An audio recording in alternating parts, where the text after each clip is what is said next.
बिस्मिल्लाहिर्रहमानिर्रहीम। जी स्टूडेंट, हम स्टार्ट करने लगे हैं 360 रिविजन्स। इन रिविजन्स की क्लासेस के अंदर जो चीज़ें मैं आपको प्रोवाइड करूंगा, फ़िलहाल हम बिज़नेस लॉ से इसको स्टार्ट ले रहे हैं। ये सारा जो रिवीजन का काम है ये हम दो चीज़ों से, दो डॉक्यूमेंट से मिलाकर कर रहे हैं। एक मैं आपको प्रोवाइड करूंगा रूट क्वेश्चंस, ठीक है ना। रूट क्वेश्चंस क्या हैं? ये वो बेसिक छोटे छोटे कॉन्सेप्ट्स हैं जिनसे मिलकर आपका सारा कॉन्सेप्ट बी लॉ में हर चैप्टर में हर कॉन्सेप्ट जहाँ से रूट्स पकड़ रहा है, जो बेसिक कॉन्सेप्ट्स हैं, और फिर हम इसको 360 क्वेश्चंस के ऊपर अप्लाई करेंगे, जिससे आप देखेंगे कि इंशाल्लाह ताला हर वीडियो आपके कॉन्सेप्ट को बहुत बेहतर अपलिफ्ट करने में आपकी मदद करेगी। तो आइए जी, हम आगाज़ करते हैं पार्टनरशिप के एक कॉन्सेप्ट से। रिलेशन ऑफ पार्टनर, पार्टनरशिप का थर्ड चैप्टर है ये, ठीक है ना। Relation of partner to third party. एक कॉन्सेप्ट छोटा सा डिस्कस हो रहा है, अथॉरिटी ऑफ पार्टनर्स, कि पार्टनर की अथॉरिटी हम किसे कह रहे थे? हम कह रहे थे कि authority of partner means the capacity of the partner to bind the firm. यानी ये हम उस कैपेसिटी की बात कर रहे हैं, उस अथॉरिटी की बात कर रहे हैं जिसकी वजह से एक पार्टनर जो है वो फर्म को अपने किए हुए एक्ट की बुनियाद पर बाउंड कर देता है। और फिर हमने यही छोटा सा कॉन्सेप्ट लिया था कि अथॉरिटी जो पार्टनर की है उसको हम दो हिस्सों में बांट रहे थे। One is called actual authority. Actual authority हम किसे कह रहे थे? ये वो अथॉरिटी थी जो हम एग्री करते हैं एक दूसरे से। Some time partnership agreement some time लिखा भी होता है ना, लिखा होना अगरचे इसकी शर्त नहीं है। तो जो हमने एग्री कर लिया, आपस में एक्चुअली एग्री कर लिया है, दैट इज एक्चुअल अथॉरिटी। और फिर एक अथॉरिटी हम कह रहे थे employed authority. Authority to bind the firm is known as employed authority of the partner. कैसे देख रहे थे? क्योंकि पार्टनर एजेंट है फर्म का, और ये नॉर्मल कोर्स ऑफ बिजनेस में जो काम करेगा that is employed authority of the partner. फिर यहीं अगर हम आई कैप की किताब देखें या हम अपने लॉ को देखें तो लॉ हमें दो बातें समझाता है, या हम दो छोटी छोटी सी लिस्ट, चेकलिस्ट बनाते हैं। नंबर वन, वो कौन सी चीज़ें हैं which are covered under employed authority. तो हमारे पास एक लिस्ट आ जाती है, बाइंग एंड सेलिंग गुड्स, चीज़ों को ख़रीदना बेचना और उनकी कोई वैलिड रिसीट इशू करना, that is employed authority of the firm, partner. Receiving payment of debt, that is employed authority.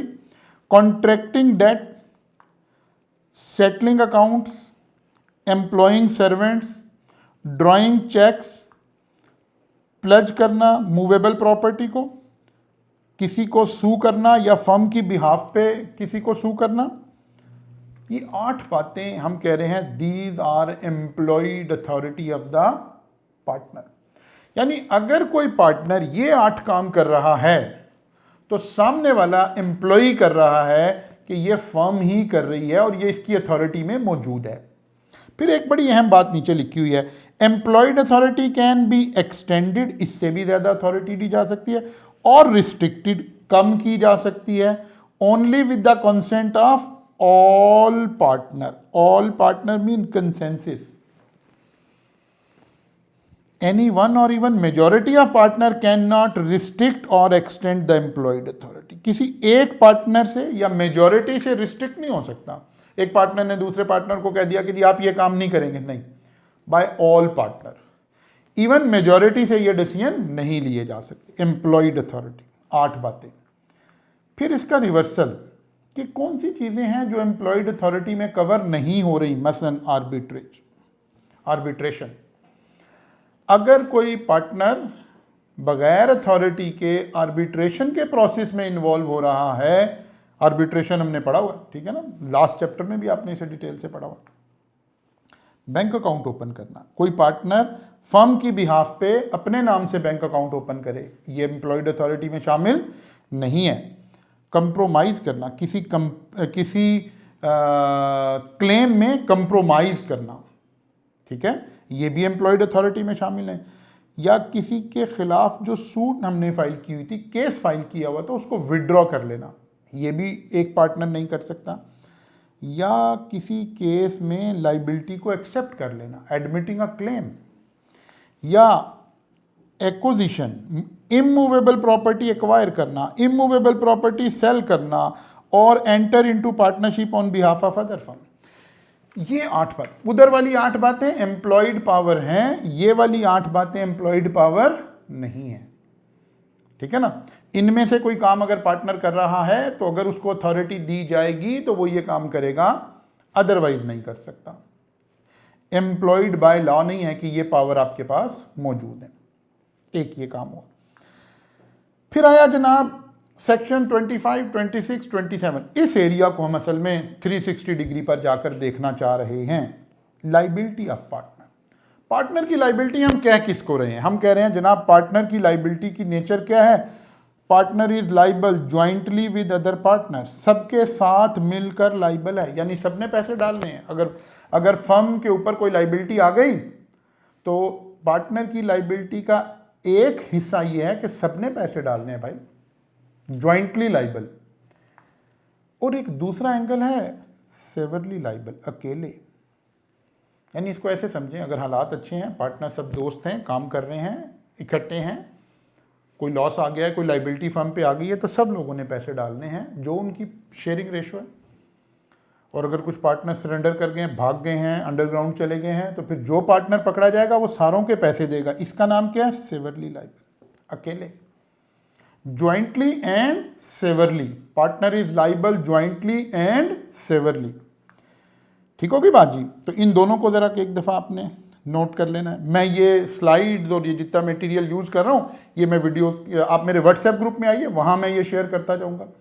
और कोशिश करें ये जो हम एक थोड़ी सी सर्विस कर रहे हैं, ये सब बच्चों तक की बात इन्फॉर्मेशन पहुँचे, इसको स्प्रेड कीजिए, सबका फ़ायदा होगा इसमें इंशाल्लाह ताला। सब कुछ फ्री ऑफ कॉस्ट मिल रहा है आपको, इसमें से कोई हमारा रेवेन्यू रिलेटेड कोई इसमें चीज़ नहीं है। इसको स्प्रेड कीजिए। मेरी ख्वाहिश है कि जितने बच्चे पाकिस्तान में बी लॉ में अपीयर हो रहे हैं वो इस सर्विस से फ़ायदा उठाएं, फ्री ऑफ कॉस्ट।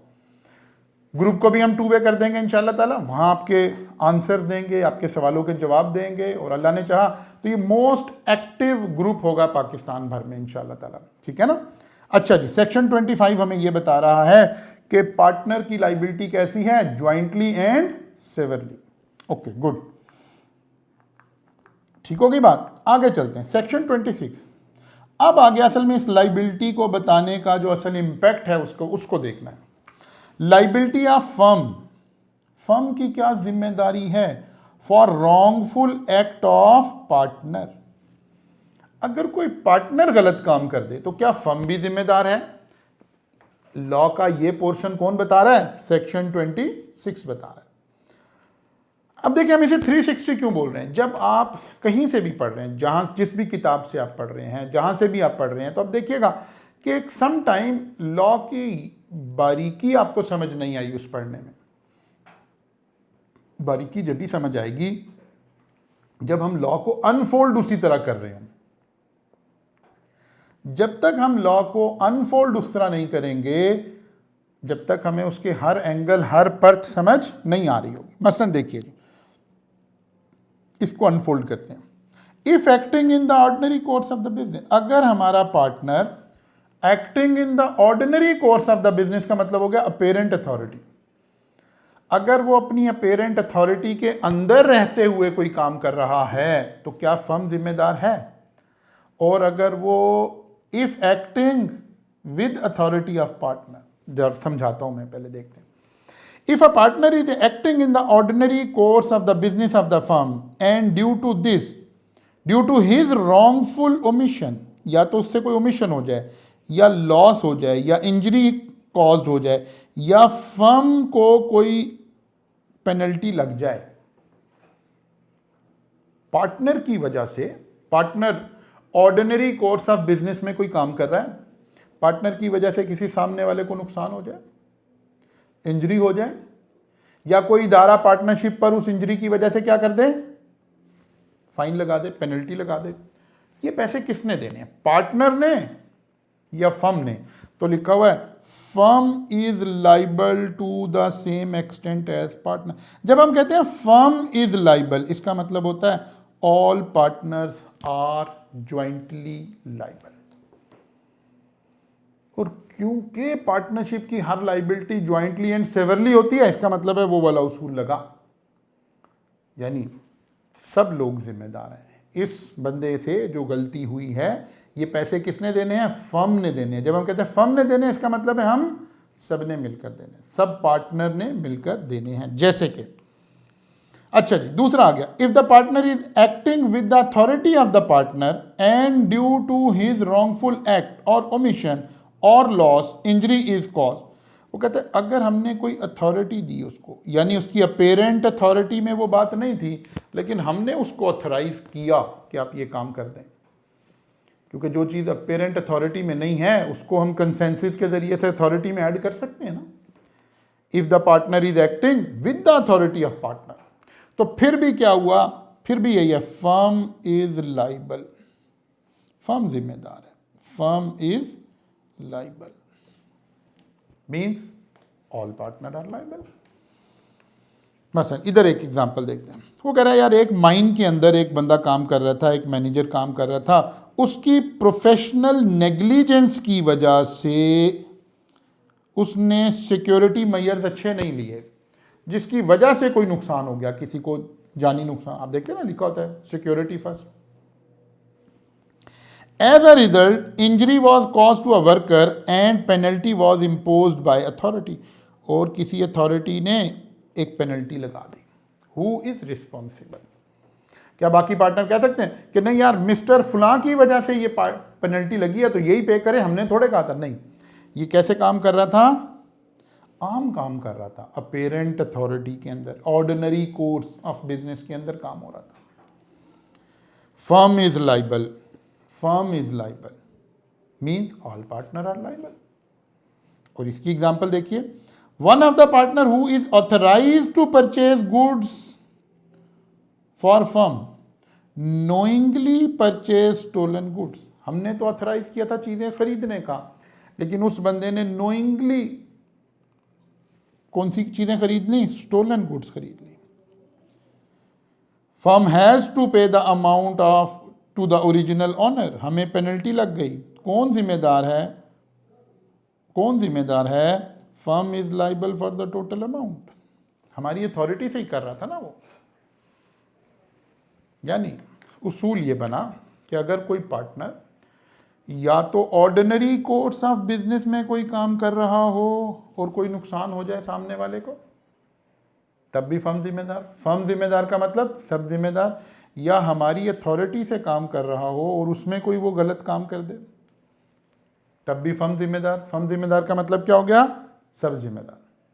क्लियर होगी बात? अच्छा चलिए, section 27 liability of firm for miss application by partner. Miss application का मतलब है अगर पार्टनर ने पैसे गबन कर लिए, आगे पीछे कर लिए, ठीक है। वो कहता है if partner receive the money acting with his apparent authority. वो कहता है अगर पार्टनर ने पैसे रिसीव किए, क्योंकि पैसे रिसीव करना हमने कहाँ लिखा था? नॉर्मली आम डे टू डे मैटर की जो रिसीट्स हैं वो कहाँ हैं? अपेरेंट अथॉरिटी में ना। वो कहता है अगर इस तरह से उसने पैसे रिसीव किए। और दूसरा केस है if the firm in the course of business receive money. एक है पैसे किसने रिसीव किए? पार्टनर ने रिसीव किए और फ्रॉड कर लिया, पैसे फर्म में आए ही नहीं है। दूसरा केस कौन सा है? पैसे फर्म में आए थे, फिर पार्टनर ने फ्रॉड कर लिया, फर्म की कस्टडी में पैसा था, फ्रॉड हो गया। एक है कि फर्म की कस्टडी में तो पैसा आया ही नहीं है, तो क्या लिखा हुआ है? If partner acting within his apparent authority receive money और property from a third party and misapplies, firm is liable. Firm is liable का क्या मतलब है? हम सब जिम्मेदार हैं, पार्टनर सब जिम्मेदार हैं। अपेरेंट अथॉरिटी थी पार्टनर की, उसमें पैसे आए क्लाइंट से और पार्टनर ने मिस अप्रोप्रिएट कर दिए। बात समझ आ रही है? एक है पैसे फर्म में आए, if the firm in the course of the business receive money और property from a third party and the money और property is misapplied by any of the partner while it is in the custody of the firm. पहले पैसे firm में आए, firm की custody में आने के बाद पार्टनर ने फ्रॉड कर दिया, मिसअप्लाई कर दिया। कौन जिम्मेदार है? Firm is responsible. बात समझ आ रही है? यहां एक बड़ी मजेदार बात लिखी हुई है। आमतौर पर क्वेश्चन में एग्जामिनर क्या करता है, इसका कोई रिवर्सल एंगल निकाल लेता है। नीचे देखिए, if the receipt of money by one partner is not with in the scope of apparent authority, his receipt cannot be regarded as receipt of the firm and other partner will not be liable। वो कह रहा है भाई अगर कोई ऐसे पैसे partner को किसी शख्स ने दिए हैं, थर्ड पार्टी ने दिए हैं, जो आम तौर पर इस तरह के बिजनेस में नहीं दिए जाते, अपेरेंट अथॉरिटी नहीं है, फिर फर्म जिम्मेदार नहीं है, फिर वो बंदा जाने और पार्टनर जाने, फर्म इज नॉट रिस्पॉन्सिबल। एक प्राइवेट कॉन्ट्रैक्ट कहलाया। अब मैंने आपसे मुख्तसरन 3 सेक्शन डिस्कस किए अभी, 25, 26, 27। अब हमें देखना यार इसको अप्लाई कैसे करना है, ठीक है ना। तो अब हम लेते हैं एक 360 क्वेश्चन, ठीक है ना।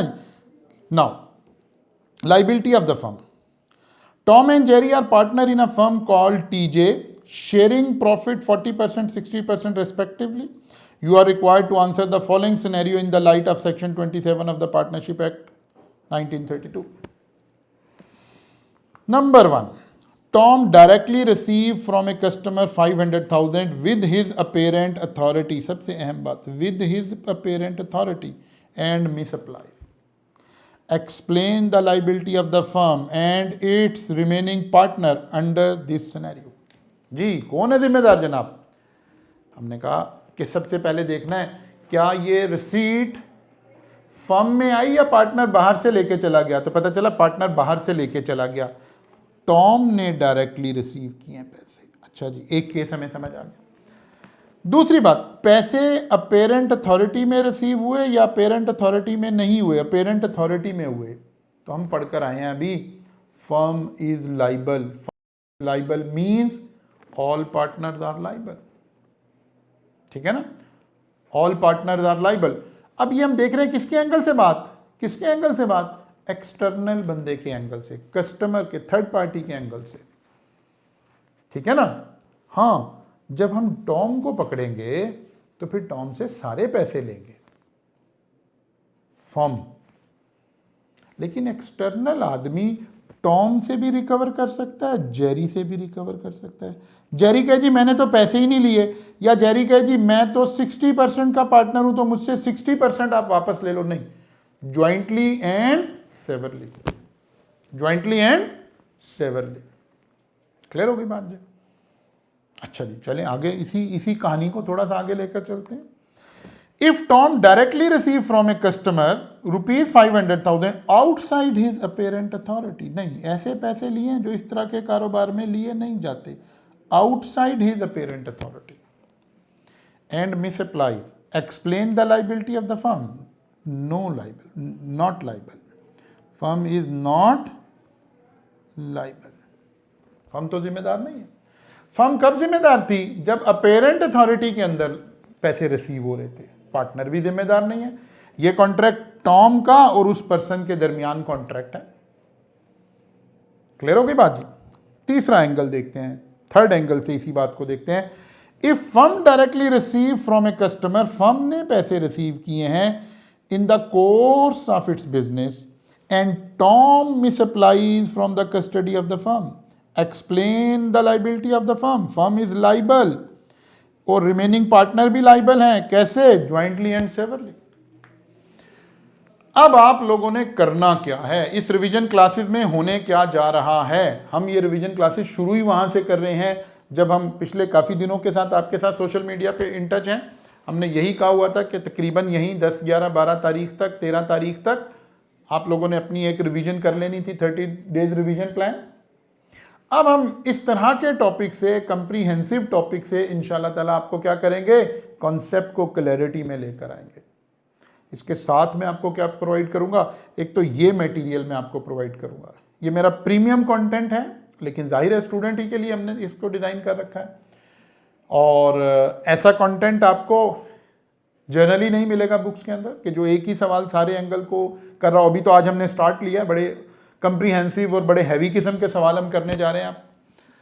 तो एक तो ये आपको मिलेगा, दूसरा इसके पीछे रूट क्वेश्चंस मिलेंगे, बिल्कुल बेसिक से जहाँ से हम बिल्ड कर रहे होंगे, वो चंद पेजेस होंगे, आप ऐसे ही बस 20 मिनट लगा के पढ़ेंगे तो पता चलेगा पार्टनरशिप का एक ओवरऑल स्केच आपके ध्यान में आ गया, रूट क्वेश्चंस आपके ध्यान में आ गए, रूट कॉन्सेप्ट्स आपके ध्यान में आ गए।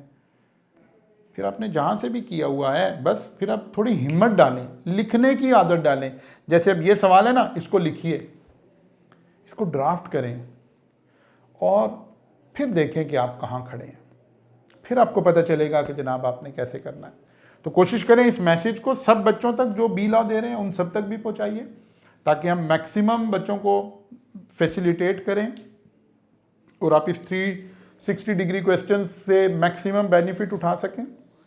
तो इंशाल्लाह कोशिश करेंगे इसी तरह छोटी छोटी वीडियोस बनाएं, ताकि आपको पूरी वीडियो देखने में ज़्यादा प्रॉब्लम ना आ रही हो, बहुत ज़्यादा टाइम ना लग रहा हो। ठीक है जी, बेस्ट ऑफ लक।